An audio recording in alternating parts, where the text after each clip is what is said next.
একটা ছোট্ট কুঁড়েঘরের পাশে বসেছিল এক গরিব কৃষক। ছেঁড়া জামা, ক্লান্ত মুখ, হাতে শুকনো রুটি আর পেঁয়াজ, এটাই ছিল তার সারাদিনের খাবার। হঠাৎ পাশ দিয়ে গেল দুজন ধনী মহিলা। দামি শাড়ি, সোনার গয়না, অহংকারে ভরা চোখ। তারা কৃষককে দেখে হাসতে লাগলো, তার গরিবি নিয়ে ঠাট্টা করতে লাগলো। কথাগুলো কৃষকের বুকে ছুরির মতো বিঁধল।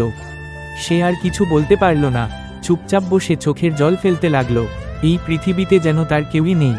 ঠিক তখনই তার প্রিয় কবুতরটা উড়ে এসে কৃষকের কাঁধে বসল। মনে হলো এই ছোট্ট প্রাণটাই তার একমাত্র আপন। একদিন সেই কবুতর আকাশ থেকে উড়ে এসে কৃষকের সামনে রেখে দিল একটা ঝকঝকে সোনার ডিম। কৃষক অবাক হয়ে তাকিয়ে রইল, সে লোভ করল না।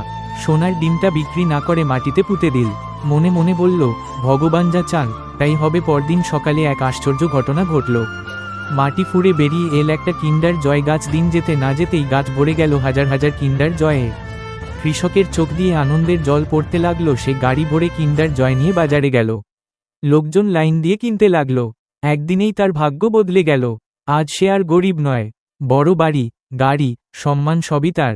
সেদিনের সেই ধনী মহিলারাও দূর থেকে তাকিয়ে থাকে, কিন্তু সময় কারো জন্য থেমে থাকে না। একদিন সেই কৃষক মারা যায়, সব সম্পদ থেকে যায়, কিন্তু মানুষটা চলে যায় চিরদিনের জন্য। কৃষকের ছবির সামনে বসে কবুতরটা একা একা কাঁদে। যে মানুষটা তাকে সব দিয়েছিল, শেষে তার পাশে দাঁড়ানোর মতো কেউই রইল না। টাকা আসে যায়, কিন্তু ভালোবাসা আর আপনজন হারিয়ে গেলে আর ফিরে আসে না।